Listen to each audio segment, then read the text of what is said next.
یہ کیا کر رہے ہیں آپ؟ چھوڑے، مجھے درد ہو رہا ہے۔ زمل نے روتے ہوئے ہاتھ چڑھانے کی کوشش کی، مگر ابتسام کی دسترس میں پڑپڑا کے رہ گئی۔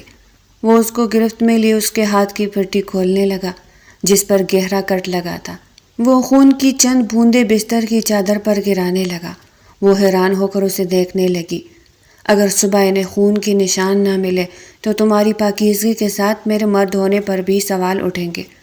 وہ ایک ایک لفظ چبا کر بولا تو زمل نے خوفزدہ نظروں سے اسے دیکھا۔ اسے ابتسام سے اس قدر بے باک بات کی امید نہیں تھی۔ ایسے دیکھ کر تم مجھے بہکنے پر مجبور کر رہی ہو، وہ معنی خیز انداز میں کہتے ہوئے اس کی طرف بڑھنے لگا، جبکہ وہ الٹے قدموں دروازے کی طرف بھاگی۔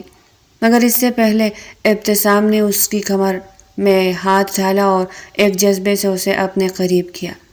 یہ اس قدر غیر متوقع تھا کہ وہ اس کے سینے سے جا لگی تھی۔ زمل کا دل زور زور سے دھڑک رہا تھا۔ اس کی آنکھیں آنسو سے تر ہونے لگی تھی۔ سامنے کھڑے شخص کا غصہ اس قدر زیادہ تھا کہ وہ خوف سے کانپنے لگی تھی۔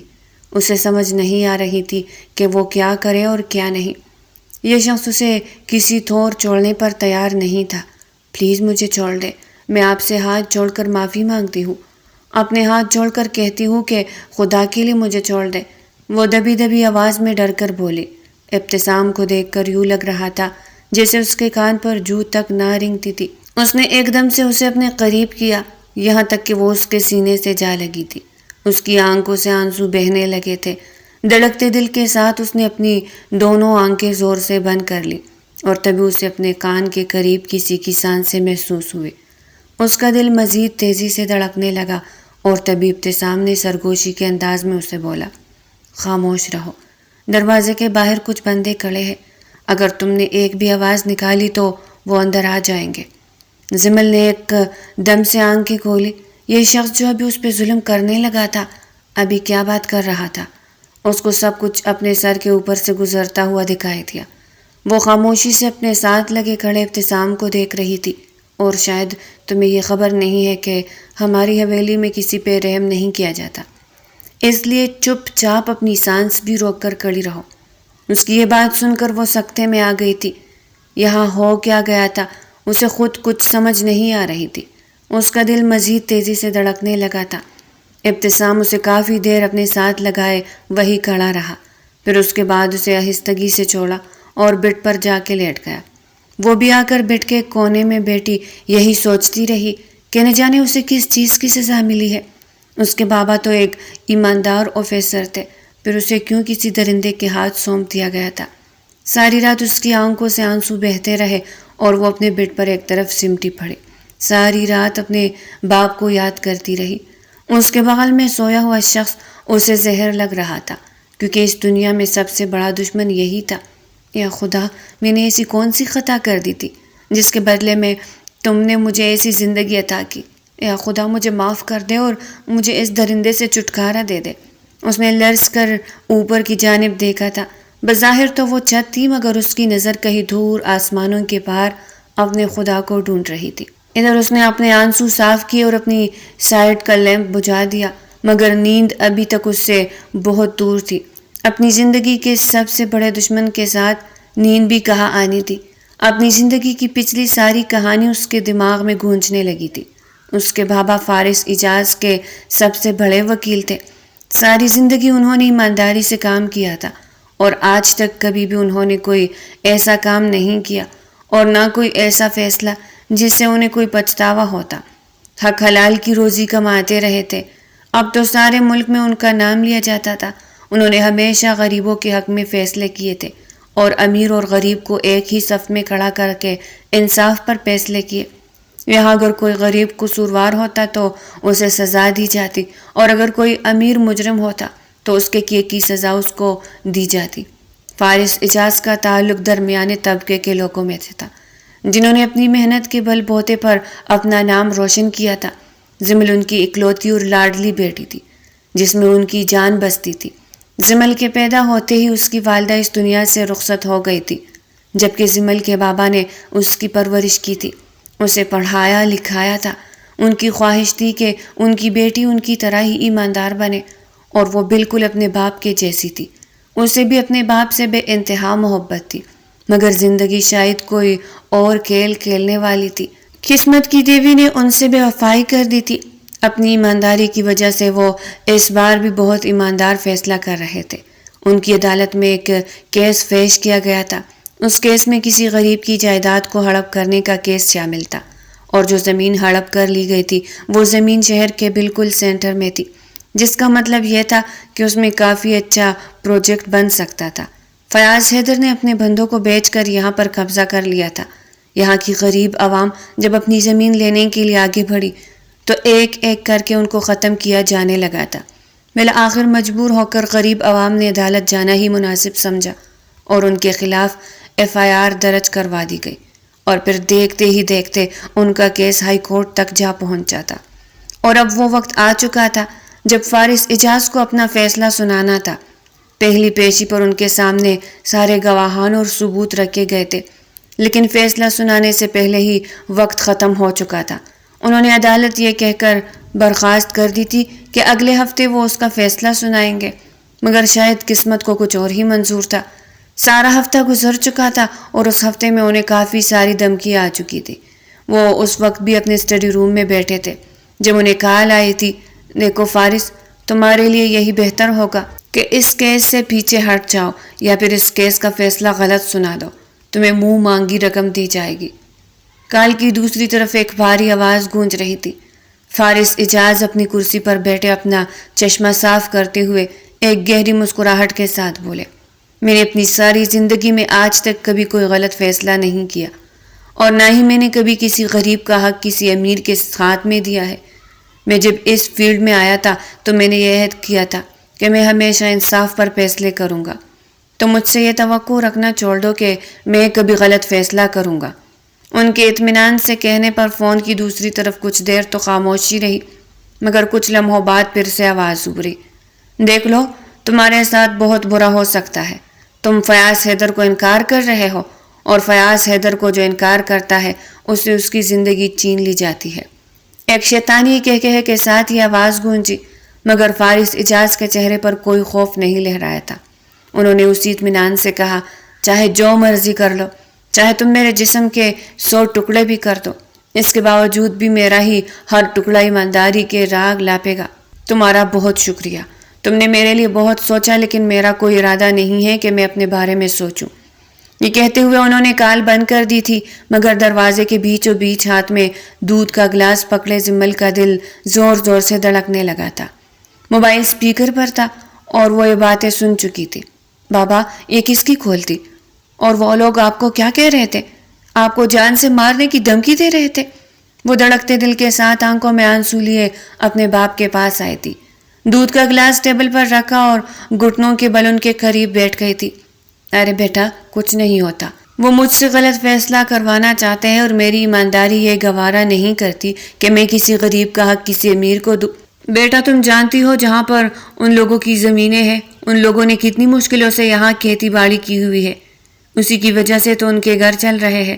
کھیتی باڑی کر کے وہ جو ہے نا اناج بیچتے ہیں، وہ بھی تو ہمارے ہی کام آتا ہے نا۔ اس کے باوجود بھی سب سے امیر ہونے کے باوجود وہی کسان غریب ہے۔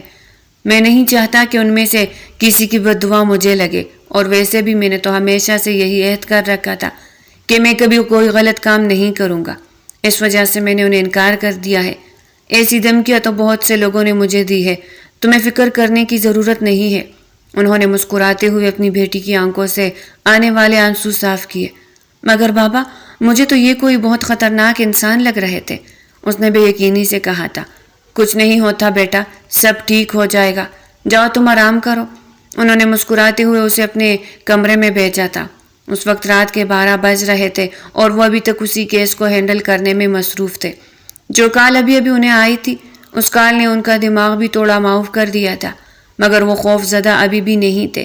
زمل اب ڈرنے لگی تھی، نہ جانے کیوں کال پر بات کرنے والے انسان نے جس انداز سے بات کی تھی، وہ انداز زمل کو خوف کھانے پر مجبور کر رہا تھا، مگر وہ کیا کرتی؟ اس کے بابا ابھی بھی مطمئن تھے۔ اس نے اپنے کمرے کی لائٹ آف کی اور سونے کی کوشش کرنے لگی۔ ابھی آدھا گھنٹہ ہی گزرا تھا کہ گھر میں کوئی ہلچل سی محسوس ہوئی۔ وہ کمرے سے باہر نکل کر جب اسٹڈی روم تک آئی تو اس کے منہ سے چیخیں نکلنے لگی۔ اس کے بابا کو کسی نے بے دردی سے قتل کر دیا تھا۔ ان کے سینے میں 12 گولیاں اتار گئی تھی اور ان کے گلے کو کسی خنجر سے کاٹ دیا گیا تھا۔ وہ لوگ اس کی آنکھوں کے سامنے باہر نکلے تھے۔ اس کے بابا خون میں لت پت فرش پر گرے ہوئے تھے۔ کچھ دیر پہلے جو اسے خوف ستا رہا تھا وہ حقیقت بن کر اس کے سامنے آ چکا تھا۔ اس کی آنکھوں سے آنسو جاری ہو گئے تھے۔ بابا خدا کے لیے اٹھے۔ تبھی اس کے سامنے ایک شخص آیا تھا جس نے ہاتھ میں پسٹل اٹھایا ہوا تھا اور اس کے کپڑوں پر بھی خون لگا تھا۔ وہ اسے دیکھ کر سمجھ چکی تھی کہ یہ شخص ان لوگوں کے ساتھ تھا۔ تم لوگوں نے میرے بابا کو مارا ہے، میں تم لوگوں کو چھوڑوں گی نہیں، وہ چیختے ہوئے اٹھی۔ دیکھو تم غلط سمجھ رہی ہو، وہ پہلی بار بولا تھا۔ یہ شخص کوئی اور نہیں بلکہ ابتسام تھا۔ یہ سب میرے چچا نے۔ اس کی بات ابھی ادھوری تھی کہ وہ پھر سے بولی، ہاں تمہارے چچا؟ تم سب لوگ بہت برے ہو، خدا غرق کرے گا تم لوگوں کو۔ یہ کہتے ہوئے اس نے فون اٹھا کر پولیس کو اطلاع دی تھی۔ یہ اس رات کی بات تھی جب صبح ہوتے ہی فارس اجاز کو عدالت میں فیصلہ سنانا تھا۔ صبح ہوتے ہی ہر جگہ پہ یہی خبریں چپ گئی تھی کہ فارس اجاز کا قتل کر دیا گیا ہے۔ ان کی تکفین و تدفین کے بعد دوسرے روز ہی کلخوانی تھی۔ کلخوانی کے بعد وہ ان کے گھر آ پہنچا تھا۔ یہ شام کا وقت تھا۔ ارد گرد کے سبھی لوگ تعزیت کر کے جا چکے تھے اور وہ اس وقت گھر میں بالکل اکیلی تھی۔ پھر سے جب اس نے ابتسام کو اپنے سامنے دیکھا تو پھر سے چیخ پڑی تھی، مگر ابتسام نے اس کے منہ پر ہاتھ رکھا اور اپنے ساتھ لے آئے۔ کچھ لوگوں کو ڈرائنگ روم میں بیٹھنے کے لیے کہا اور زبردستی اس پہ حکم چلانے لگا کہ وہ اسے نکاح کرے۔ وہ انکار کرتی رہی مگر ابتسام کے کان پر جو تک نہ رینگتی تھی اور زمل کا نکاح ابتسام سے ہو گیا تھا۔ مولوی اور گواہان کو اجازت دینے کے بعد وہ اٹھا اور زمل کا ہاتھ پکڑتا ہوا اسے اپنی گاڑی تک لے آیا۔ وہ روتی رہی، چیختی رہی، چلاتی رہی کہ وہ اسے شادی نہیں کرنا چاہتی، نہ ہی اس کے ساتھ آنا چاہتی ہے، مگر ابتسام کو جیسے کچھ سنائی نہیں دے رہا تھا۔ وہ اسے گھر لے آیا تھا اور اپنے کمرے میں آ کر اسے ڈرانے کی کوشش کی تھی، اور اب وہ ابتسام کے بالکل قریب کھڑی اپنی آنکھوں سے آنسو صاف کرتے ہوئے اپنی پچھلی گزری ساری زندگی کو محسوس کر رہی تھی۔ اب بھی اسے جب بھی اپنے بابا کی موت یاد آتی تو اس کی روح کانپ جاتی۔ میں تمہیں کبھی معاف نہیں کروں گی ابتسام، تم بھی اپنے چچا جیسے ہو، درندہ صفت، تم بھی اسی گناؤنے کام میں ملوث ہو۔ اسی وجہ سے تم نے مجھ سے نکاح کیا اور مجھے یہاں لے آئے اور مجھے قیدی بنا کے رکھ دیا۔ تم سب لوگ بہت برے ہو۔ اس نے اپنے دل میں سوچا تھا۔ اس کے دل کی کیفیت کو کوئی نہیں سمجھ سکتا تھا۔ اس کی نظر میں ابتسام اپنے چچا سے بھی کہیں زیادہ شفاق انسان تھا، مگر حقیقت کیا تھی یہ وہ نہیں جانتی تھی۔ اسے اب بھی یہی لگ رہا تھا کہ ابتسام اسے اپنے مقصد کے لیے استعمال کر رہا ہے۔ اس کے علاوہ اس کی سوچ کہیں جا ہی نہیں رہی تھی۔ روتے روتے نہ جانے کب اس کی آنکھ لگ گئی تھی، اور اب جب اس کی آنکھ کھلی تھی تو اس کے سامنے ڈریسنگ ٹیبل کے سامنے کھڑا ابتسام پرفیوم لگا رہا تھا۔ اسے سمجھ آ گئی تھی کہ اب صبح ہو چکی ہے۔ وہ جلدی سے اٹھی اور واش روم میں بند ہو گئی۔ اس کے بعد وہ فریش ہو کر باہر آئی تو وہ اسے اپنے ساتھ لیتا ہوا نیچے ڈرائنگ ٹیبل پر آ گیا تھا۔ ابتسام کے چچا فیاض اس وقت ڈرائنگ ٹیبل کے سردار کرسی پر بیٹھے ہوئے تھے۔ ان دونوں کو ایک ساتھ دیکھ کر ان کے چہرے پر کچھ عجیب سے رنگ آئے تھے، جنہیں زمل اور ابتسام دونوں نے نوٹ کیا تھا، مگر کچھ کہا نہیں تھا۔ خاموشی سے آ کر وہ اس کے ساتھ ہی بیٹھ گئے۔ ملازمہ نے ناشتہ لگا دیا تھا۔ ابتسام نے اس کی پلیٹ میں 2 ٹوسٹ رکھے تھے اور اس کے ساتھ جیم بھی اس کے سامنے کر دیا تھا۔ وہ خاموشی سے جیب میں سے مکھن نکالتی ہوئی ٹوسٹ پر لگانے لگی۔ اس کے ہاتھ اس طریقے سے کانپ رہے تھے، اس کا دل بھی زور زور سے دھڑک رہا تھا۔ وہ کبھی ابتسام کو دیکھتی تو کبھی سردار کرسی پر بیٹھے اس کے چچا فیاض کو دیکھتی۔ فیاض کی نظریں بار بار ان دونوں کی طرف اٹھ رہی تھی، جبکہ سب سے زیادہ وہ زمل کی طرف حقارت اور طنز بھری نظروں سے دیکھ رہا تھا۔ زمل نے پہلا بائٹ لیا تھا جب اچانک ہی اس کی نظر سامنے بیٹھے شخص پر پڑی۔ فیاض اسے طنزیہ نظروں سے دیکھ رہا تھا، یوں لگ رہا تھا جیسے اسے بھی کچا چبا جائے گا۔ جھکی ہوئی نظروں سے دیکھتے ہوئے اس نے اپنی نظروں کا رخ ابتسام کی طرف موڑا تھا۔ اس کے باپ نے بہت اڑنے کی کوشش کی، سمجھایا بھی تھا کہ ہمارے ساتھ پنگا لینا کوئی آسان کام نہیں ہے، مگر اس کے باوجود وہ باز نہیں آیا۔ ارے کہتا رہا میں کہ اپنی جان بچاؤ، پاگل ہو گیا تھا، لگے ہاتھوں پیسہ بھی آ جاتا اور کام بھی ہو جاتا، سیٹ بھی بچ جاتی، جان بھی بچ جاتی، مگر نہیں، اسے تو اڑنے کی بہت زیادہ ضرورت تھی۔ ہواؤں میں اڑ رہا تھا وہ، ہاں بھائی، ایمانداری کی وجہ سے مشہور جو بہت ہو چکا تھا، اور پھر اس فہم نے اسے اڑنے پر مجبور کر دیا تھا۔ ظاہر سی بات ہے، غرور تو بنتا تھا نا اس کا۔ اس کے طنز میں ڈوبے تیر زمل کے دل پر لگ رہے تھے۔ زمل نے اپنا ٹوسٹ واپس اپنی پلیٹ میں رکھ دیا تھا۔ اس کی آنکھوں سے آنسو بہہ رہے تھے۔ اس کے سامنے اس کے پاپا کی تذلیل ہو رہی تھی، اس کے وہ باپ جنہوں نے اپنی زندگی ان لوگوں کی خدمت میں وقف کر دی تھی، پاکستانی عوام کی خدمت میں وقف کر دی تھی، اور یہاں کے صاحب حیثیت لوگ انہیں کس جگہ تک لے آئے تھے۔ امید کرتا ہوں تم نے اس کی بیٹی کا غرور بھی توڑ دیا ہوگا۔ یہ کہتے ہوئے اس نے پھر سے طنزیہ نظریں زمل کی طرف دوڑائی تھی۔ زمل کا سر جھکا ہوا تھا۔ وہ ان لوگوں کو پتہ نہیں لگنے دینا چاہتی تھی کہ وہ رو رہی ہے۔ ابتسام جو کافی دیر سے اپنے چچا کے یہ طنز میں ڈوبے تیر اور نشتر سن رہا تھا، اپنی کرسی کو پیچھے دھکیلتا ہوا ٹانگ پہ ٹانگ رکھتا ہوا اپنے ہاتھ میں پکڑا کافی کا مگ ایک جھٹکے سے میز پہ رکھتا ہوا بولا، چچا جان، میں آپ کی یہ باتیں ضرور سنتا۔ اگر زمل کوئی اور ہوتی، آپ بھول رہے ہیں کہ یہ میری بیوی ہے۔ اس کے ساتھ میں جو بھی کروں وہ میری مرضی ہے۔ مجھے اپنے معاملات میں کسی کا ٹانگ اڑانا بالکل نہیں پسند، اس لیے بہتر ہوگا کہ میرے معاملات سے آپ دور ہی رہیں۔ میری زندگی کے معاملات میں کسی کو بولنے کی ضرورت نہیں۔ ناشتے کی ٹیبل پر ابھی تک جو تناؤ پھیلا ہوا تھا وہ ایک دم سے ڈر میں بدل چکا تھا۔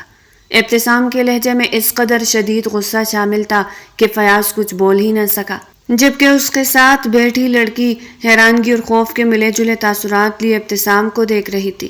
یہ کیا ہو رہا تھا؟ رات کو وہ شخص جس نے اسے اکیلے کمرے میں ڈرا خوف زدہ کیا تھا، اس قدر اسے ڈھانٹا تھا، اونچی آواز میں بات کی تھی، اور اب وہی شخص اس کے سامنے ڈال بن کر کھڑا ہو چکا تھا، وہ بھی اپنے چچا کے سامنے، زمل کے لیے۔ اسے سمجھ نہیں آ رہی تھی کہ یہ شخص چاہ کیا رہا ہے۔ کافی دیر اس بات کے سحر سے نکلنے کے بعد اس نے سر جھٹکا تھا۔ دنیا کے سامنے دکھاوا کرتا ہے، جبکہ میں حقیقت جانتی ہوں کہ تم بھی اپنے چچا کے جیسے ہو، اس نے اپنے دل ہی دل میں کہا تھا، اور پھر سر جھکا گئی تھی۔ اسے اب بھی یہی لگ رہا تھا کہ ابتسام اپنے چچا کے سامنے دکھاوا کر رہا ہے کہ وہ ایک اچھا شوہر ہے، مگر حقیقت کیا تھی یہ وہ بالکل نہیں جانتی تھی۔ اسے یہاں آئے ہوئے کافی دن گزر چکے تھے۔ ان دنوں میں اسے یہ سمجھ تو آ چکی تھی کہ یہ حویلی اس کے لیے کسی قید خانے سے کم نہیں ہے۔ یہ گھر اتنا بڑا اور اس گھر کے سبھی مکین اتنے امیر کبیر، لیکن یہاں پر کسی کے دل میں بھی کوئی نرمی نہیں تھی۔ ہر ایک اپنی جگہ پر اپنے دل میں پتھر لیے ہوئے پھرتا تھا۔ ملازمین کے کانوں پر جیسے جوں تک نہ رینگتی تھی، سوائے اس گھر کے مالکوں کے، اور اس گھر کے مالک صرف دو لوگ تھے، ابتسام اور فیاض۔ اس نے کئی بار کوشش کی تھی کہ وہ یہاں سے چلی جائے، مگر کوئی اس کی نہ مدد کر سکا اور نہ ہی وہ یہاں سے نکل سکی تھی۔ آج اسے ٹھیک ایک ہفتہ ہو چکا تھا۔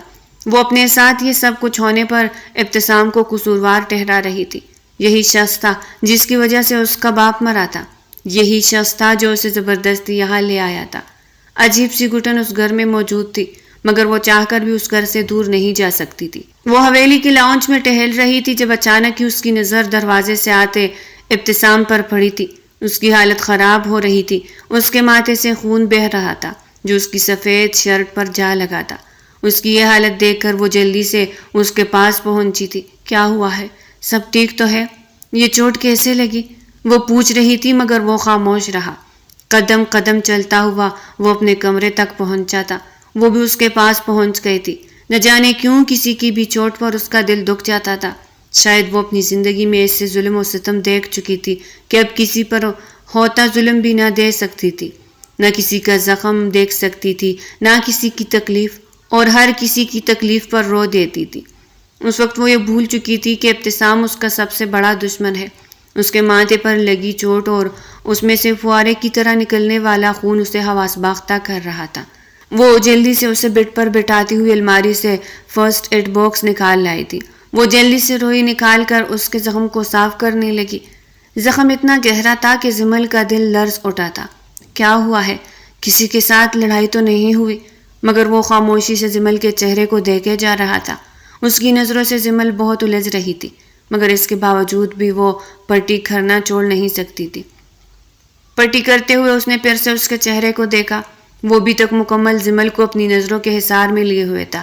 میرے خیال سے دوسروں کو تکلیف پہنچانے والے لوگوں کو اپنی تکلیف کا بھی احساس نہیں ہوتا، اپنی چوٹ کا بھی درد محسوس نہیں ہوتا شاید۔ شاید لوگ اتنے بحث ہو جاتے ہیں، وہ کڑوے انداز میں بولی تو پہلی بار اس نے اپنے منہ سے الفاظ ادا کیے۔ تم نہیں جانتی کہ میں کس آگ میں جل رہا ہوں۔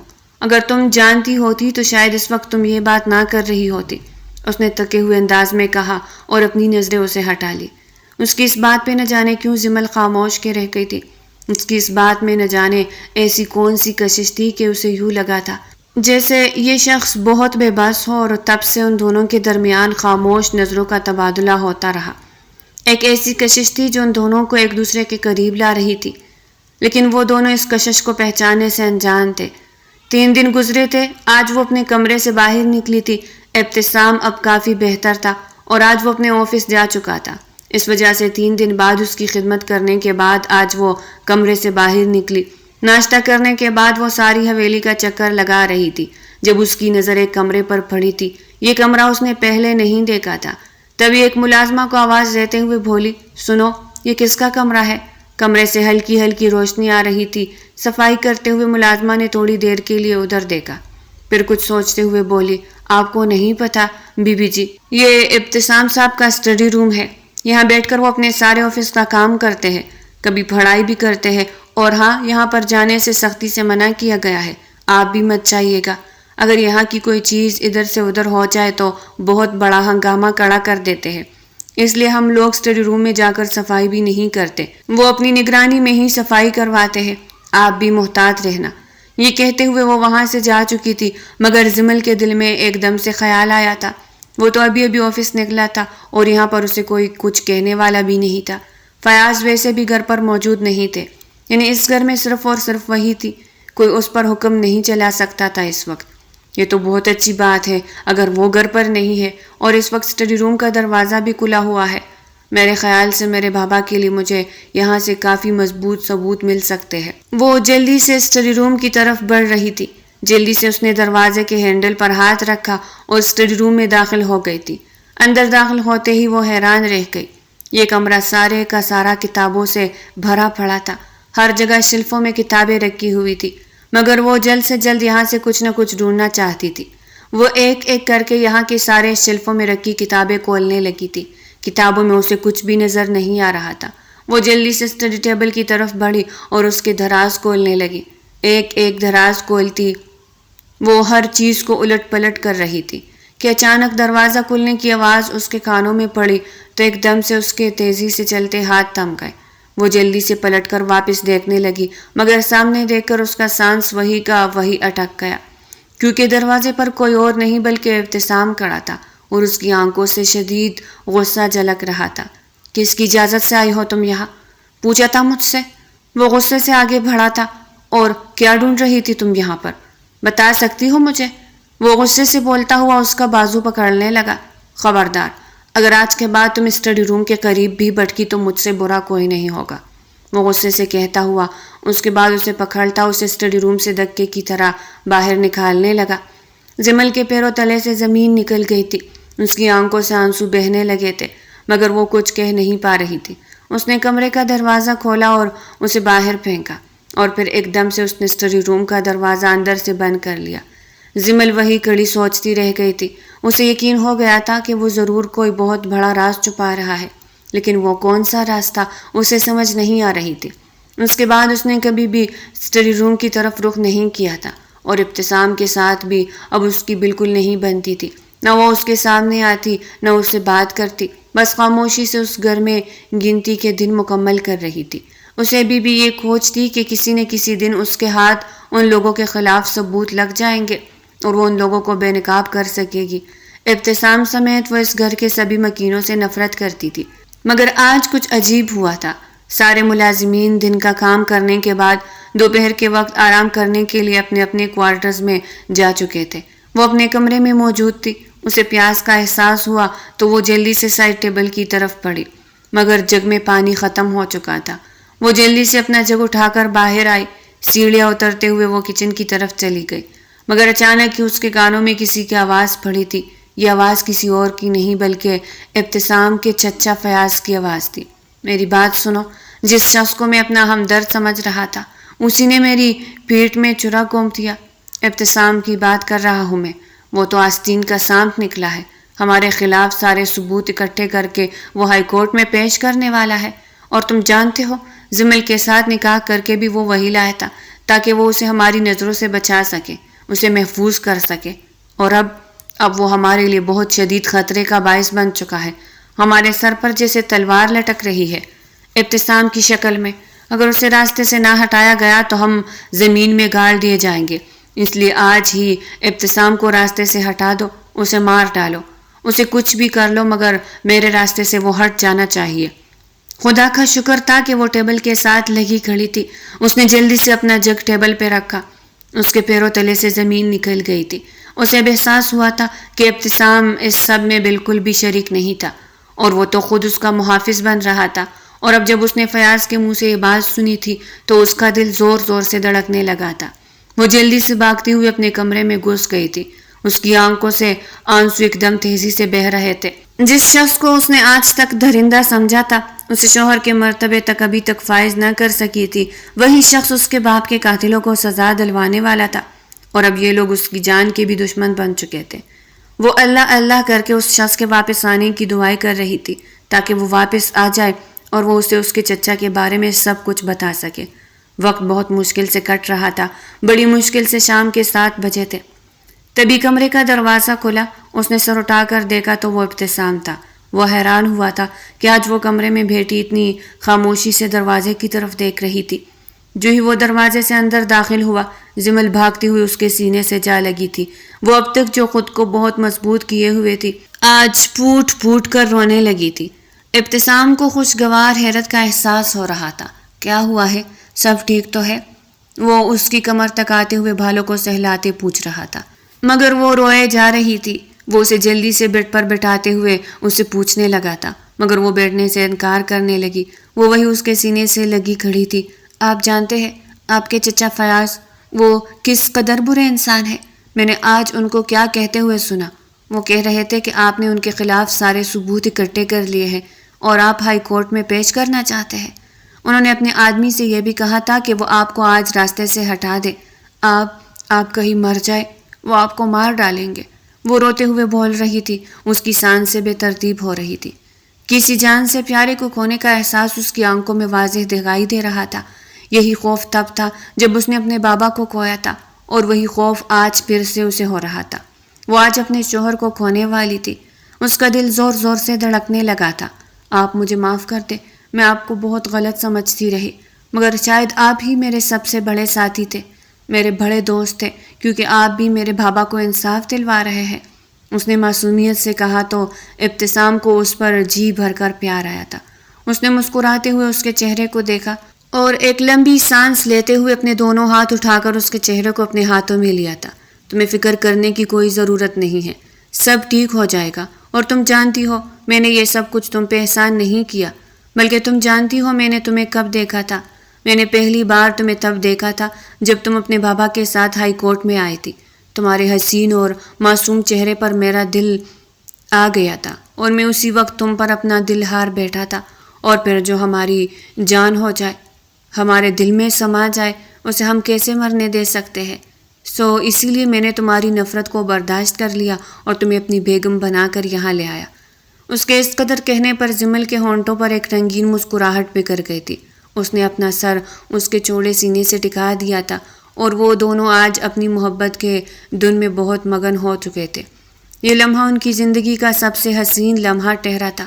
ابتسام نے اس کے ماتھے پر اپنے پیار کی پہلی مہر ثبت کرتے ہوئے مکمل طور پر اسے اپنے حصار میں لے لیا تھا۔ وہ دونوں اس وقت گہری نیند کی آغوش میں تھے جب اچانک ہی ان کی آنکھ گولیوں کی آواز سے کھل گئی تھی۔ زمل کا دل زور زور سے دھڑکنے لگا تھا۔ وہ جلدی سے ابتسام کے سینے سے جا لگی تھی۔ ان کا دروازہ زور زور سے بج رہا تھا۔ ابتسام جلدی سے اٹھا اور کمرے کے دروازے کی طرف بڑھا۔ دروازہ کھولا تو سامنے چچا کھڑے تھے اور ان کے چہرے پر ہوائیاں اڑی ہوئی تھی۔ ابتسام بیٹا، حویلی پر کسی نے حملہ کر دیا ہے۔ زمل بیٹا تم یہی رکو، ہم دونوں ان لوگوں کو دے کر آتے ہیں۔ یہ کہتے ہوئے وہ ابتسام کا ہاتھ پکڑ کر نیچے لے جانے لگا، مگر وہ یہ نہیں جانتا تھا کہ ابتسام کو اس کے ارادوں کے پہلے ہی خبر پہنچ چکی تھی۔ نیچے آنے کے بعد اس نے اپنا پستول نکالا تھا، مگر یہاں پر کوئی بھی نہیں تھا۔ اچانک ہی چیخوں کی آواز پر وہ ایک بار پھر سیڑھیاں چڑھتا ہوا بھاگتا ہوا اپنے کمرے میں پہنچا۔ تو اس کے پیروں تلے سے زمین نکل گئی تھی، کیونکہ اس وقت جمل پر 2 آدمی بندوق تھانے کھڑے تھے۔ وہ بنا کچھ سوچے سمجھے ایک ایک کر کے ان دونوں پر ٹوٹ پڑا تھا۔ وہ جانتا تھا کہ اس کے چچا ضرور ایسا کریں گے، اور بالکل ویسا ہی ہوا تھا۔ بڑی چالاکی سے فیاض نے جمل پر حملہ کروا دیا تھا، کیونکہ وہ جانتا تھا کہ وہ اپنے باپ کے قاتل کو پکڑنے کے لیے ضرور ہاتھ پاؤں مارے گی، اور ابتسام سے پہلے اس لڑکی کا ہی جہنم واصل ہونا بہتر ہے۔ اس کو وہ بات یاد آئی تھی جب اس نے ان غنڈوں کو کہا تھا، لیکن جمل وہ پہلی بات نہیں سن سکی تھی۔ لیکن جب ابتسام کو مارنے کی بات ہوئی تھی تب اس نے یہ بات سن لی تھی، مگر ابتسام یہ بات پہلے سے جانتا تھا۔ یہ کیا کر رہے ہو ابتسام، چھوڑ دے انہیں۔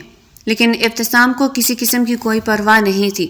وہ پے در پہ ان لوگوں کے چہروں پہ مکے برسائے چلے جا رہا تھا۔ اسے کسی طور پر یہ برداشت نہیں ہو رہا تھا کہ وہ اس کی بیوی پر بندوق تانے کھڑے تھے۔ بے غیرت انسانوں، تم لوگوں کی جرت کیسے ہوئی میری بیوی پر آنکھ اٹھانے کی، میری بیوی پر بندوق رکھنے کی؟ اب مزہ چکھو۔ وہ بار بار یہی کہہ رہا تھا کہ اچانک ہی اسے اپنے ماتھے پر بندوق کی نال کا احساس ہوا۔ اس نے سر اٹھا کر دیکھا تو فیاض اس پر گن تانے کھڑا تھا۔ یہ سب کچھ اتنا غیر ارادی تھا کہ ابتسام کو سمجھ ہی نہ آیا کہ وہ کیا کرے۔ چھوڑ دو انہیں، ورنہ میں ابھی کے ابھی تمہاری کھوپڑی اڑا دوں گا۔ کیا سوچ کر میں نے یہ سب کچھ کیا تھا اور کیا ہو گیا؟ سارے کے سارے نکمے ہیں، ایک کام بھی ڈھنگ سے نہیں ہو پاتا ان لوگوں سے۔ لیکن اب مجھے خود ہی کرنا ہوگا جو بھی کرنا ہے۔ ابھی وہ یہ کہہ رہا تھا کہ اچانک پیچھے کھڑی جمل کا دماغ تیزی سے کام کرنے لگا۔ اس نے اپنے قریب پڑا ایک بھاری گلدان اٹھا کر فیاض کی طرف پھینکا تھا۔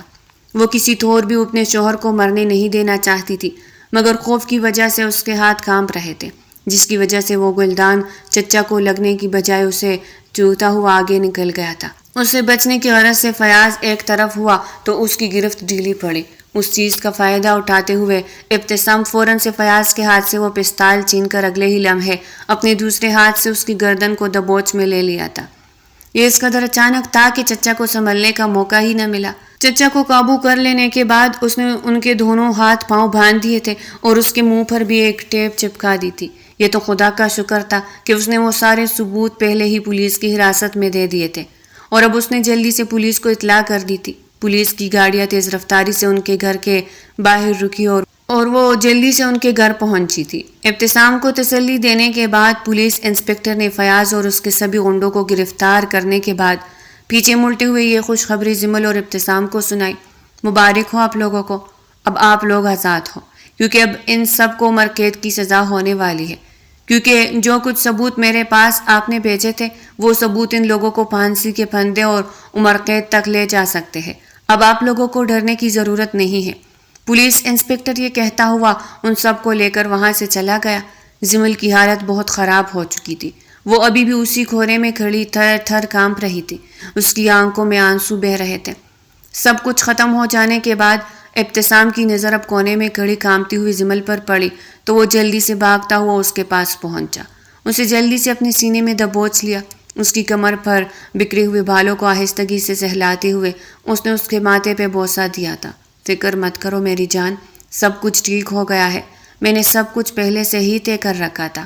میں جانتا تھا کہ میرے چچا ایسا کریں گے، مگر اب تمہیں بالکل بھی ڈرنے کی ضرورت نہیں ہے، کیونکہ اب تم میرے ساتھ محفوظ ہو۔ تمہاری حفاظت کرنے کا وعدہ میں نے اٹھایا تھا اور میں ہمیشہ تمہارا محافظ ہی رہوں گا۔ تم جانتی ہو آج صبح مجھ پر کیا گزری اور میں نے یہ سب کچھ اتنا جلدی کیوں کیا؟ کیونکہ آج صبح جب مجھے ایک اور قتل کے ثبوت ملے، وہ بھی میرے چچا کے خلاف تھے۔ وہ کسی اور کے قتل کے نہیں بلکہ میرے بابا کے قتل کے تھے۔ میرے بابا کو قتل کرنے کے بعد میرے چچا فیاض ان کی جائیداد پر قبضہ کر کے بیٹھ چکے تھے اور مجھ سے یہ ساری کہانی مخفی رکھی گئی تھی، مگر تمہارا بہت بہت شکریہ۔ تمہارے آنے پر مجھے اپنے باپ کے قاتل کا تو پتہ چل چکا ہے، اور میری جان اب فکر کرنے کی ضرورت نہیں ہے، تم ہمیشہ میری پناہ میں رہو گی۔ یہ کہتے ہوئے اس نے اسے مزید اپنے سینے میں دبوچ لیا تھا اور جمل کی آنکھ سے ایک آنسو بہہ نکلا تھا۔ اس نے خدا کا شکر ادا کیا تھا کہ خدا نے اس کی زندگی میں ایک ایسا انسان بھیجا تھا جو اسے ٹوٹ کر چاہتا تھا۔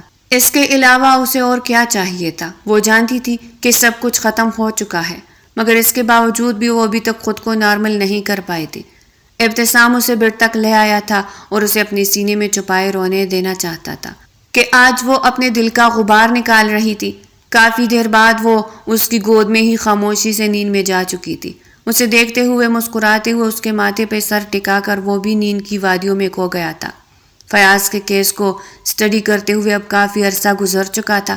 آج اس کے کیس کی آخری سماعت تھی۔ جمل اور ابتسام دونوں ایک ساتھ عدالت میں موجود تھے۔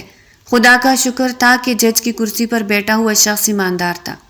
اس نے ایک لمحے میں اپنے کاغذ پر کچھ لکھا اور فوراً اعلان کیا، تمام ثبوتوں اور گواہوں کو مد نظر رکھتے ہوئے عدالت اس فیصلے پر پہنچی ہے کہ مجرم فیاض اور اس کے ساتھیوں کو فارس اجاز اور اکبر خان کے قتل کے سلسلے میں عمر قید کی سزا سناتی ہے، اور اگر انہوں نے کوئی بھاگنے کی کوشش کی یا پھر کوئی غیر قانونی کام کرنے کی کوشش کی تو انہیں سزائے موت بھی ہو سکتی ہے، مگر یہ عمر قید ان کے لیے قید بمشقت ٹھہرائی جاتی ہے اور ان کے سارے ساتھیوں کو بھی قید بمشقت کی سزا سنائی جاتی ہے۔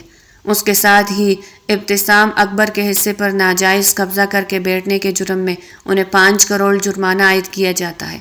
اگر وہ 5 کروڑ جرمانہ ادا نہ کر سکے تو قید بمشقت میں ان کے لیے مزید سزا درج کی جائے گی۔ عدالت برخاست کی جاتی ہے۔ یہ فیصلہ سنتے ہی ابتسام اور جمل دونوں کی آنکھوں میں آنسو چھلکنے لگے تھے۔ فیاض کٹہرے میں کھڑا ان دونوں کو دیکھ رہا تھا۔ اس کی نظریں آج خالی خالی تھی۔ وہ شخص جو پوری دنیا پر حکمرانی کرنا چاہتا تھا آج اس طریقے سے بے بس ہو چکا تھا۔ وہ معافی مانگنا چاہتا تھا مگر اس کی نوبت ہی نہ آئی تھی۔ ابتسام جمل کو لے کر اپنے گھر کی طرف روانہ ہو چکا تھا، مگر آج ایک اور حسین یاد ان کی منتظر تھی۔ وہ حویلی جانے کے بجائے کسی اور راستے مڑ گیا تھا، مگر یہ دیکھتے ہوئے جمل نے حیرانگی سے اس کی جانب دیکھا۔ یہ ہم کہاں جا رہے ہیں؟ میرے خیال سے ہماری حویلی کا راستہ تو دوسری سڑک سے مڑ جاتا ہے۔ وہ پریشانی سے پوچھ رہی تھی مگر اس نے مسکراتے ہوئے اس کی جانب دیکھا۔ ارے میری جان، ذرا تھوڑا صبر تو کرو۔ ذرا بھی صبر نہیں ہے تم میں، سرپرائز ہے تمہارے لیے۔ یہ کہتے ہوئے وہ مسکراتے ہوئے گاڑی ڈرائیو کرنے لگا۔ ٹھیک 15 منٹ بعد ان کی گاڑی ایک بہت ہی خوبصورت عمارت کے سامنے رکی تھی۔ یہ دیکھ کر وہ حیران رہ گئی تھی۔ ابتسام، یہ گھر کس کا ہے؟ جہاں تک میں جانتی ہوں ہمارا تو کوئی بھی رشتہ دار نہیں ہے۔ جہاں آپ مجھے لے آئے ہیں، وہ حیرانگی سے دیکھ رہی تھی، تبھی اس نے اس کا ہاتھ پکڑتے ہوئے اسے اپنے قریب کھینچا تھا۔ یہ کسی اور کا نہیں بلکہ میری جان کا گھر ہے۔ آج سے یہ تمہارا اور میرا ہے۔ اس حویلی نے ہمیں بہت دکھ دیے ہیں مگر اب ہماری خوشیوں کا وقت ہے۔ میں اپنی دلہن کو منہ دکھائی میں کوئی تو گفٹ دینا چاہتا تھا نا، تو پھر اس سے بڑھ کر اور کیا گفٹ ہو سکتا تھا؟ وہ شرارتی انداز میں کہتا ہوا اس کی کمر سے کھینچ کر اسے اپنے قریب کر گیا تھا۔ جمل کے سرخ ہوتے گال اسے مزید دلکش بنا رہے تھے۔ وہ اپنا سر اس کے چھوڑے سینے پہ ٹکا گئی تھی۔ شام کے وقت تیار رہنا، میں باہر جا رہا ہوں۔ یہ تمہارے لیے کپڑے اور جیولری وغیرہ ہے۔ تم میری دلہن نہیں بنی تھی، اس وجہ سے آج دلہن بن کر تیار ہونا۔ وہ اسے کمرے تک چھوڑتا ہوا واپس چلا گیا تھا اور وہ بھی خوشی خوشی اندر آ گئی تھی۔ شام میں کچھ ہی گھنٹے باقی تھے۔ وہ جلدی سے تیار ہونے لگی اور ٹھیک 8 بجے وہ تیار ہو کر اس کے کمرے میں بیٹھی تھی۔ ایک ایک لمحہ اس پر صدی بن کر گزر رہا تھا۔ وہ بڑی بے صبری سے ابتسام کا انتظار کر رہی تھی جب اچانک ہی دروازہ کھلا اور ابتسام اندر داخل ہوا آ کر اس کے قریب بیٹھا تھا۔ نرمی سے اس کا ہاتھ پکڑتے ہوئے اس نے اپنے دونوں ہاتھوں میں لیا۔ شرارتی انداز میں اسے دیکھتے ہوئے بولا، کیوں نہ ہم حساب چکتا کر لے، کیونکہ سہاگ رات کا حساب ابھی باقی ہے۔ وہ اس کی آنکھوں میں دیکھتا ہوا بولا تو جمل شرما گئی تھی۔ میں جانتا ہوں کہ اس رات میں نے تمہیں بہت خوفزدہ کیا تھا، مگر میں آج تمہیں یہ یقین دلاتا ہوں کہ اب کبھی بھی تمہیں اس گھر میں خوف کا احساس نہیں ہوگا۔ میں کوشش کروں گا کہ ساری زندگی تمہیں خوش رکھوں، تمہاری زندگی کو پرسکون بناؤ، لیکن اس کے لیے تمہیں بھی وعدہ کرنا ہوگا کہ تم ہمیشہ میرے ساتھ رہو گی، کبھی مجھے چھوڑ کر نہیں جاؤ گی نا۔ نہ جانے کس خوف کے ذریعے اثر اس نے یہ بات کہی تو جمل نے آنکھیں اٹھا کر اس کی جانب دیکھا۔ میرا اس دنیا میں آپ کے علاوہ اور ہے ہی کون؟ میں آپ کو چھوڑ کر جاؤں گی بھی تو کہاں جاؤں گی؟ آپ کو فکر کرنے کی ضرورت نہیں ہے، مگر ہاں مجھے فکر ضرور ہے، کیونکہ مجھے لگتا ہے کہ شاید آپ مجھے چھوڑ کر چلے جائیں گے۔ اگر ایسا ہوا تو میں مر جاؤں گی۔ اس نے پھر سے نظریں جھکائی تو اس نے اس کا ہاتھ کھینچ کر اسے اپنے قریب کیا۔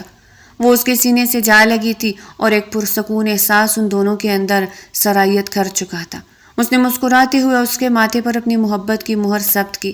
میں تمہیں کبھی نہیں چھوڑوں گا میری جان، تمہارے لیے میں نے اتنی مشکلات سہی ہے، تمہیں چھوڑنے کے لیے تو نہیں سہی۔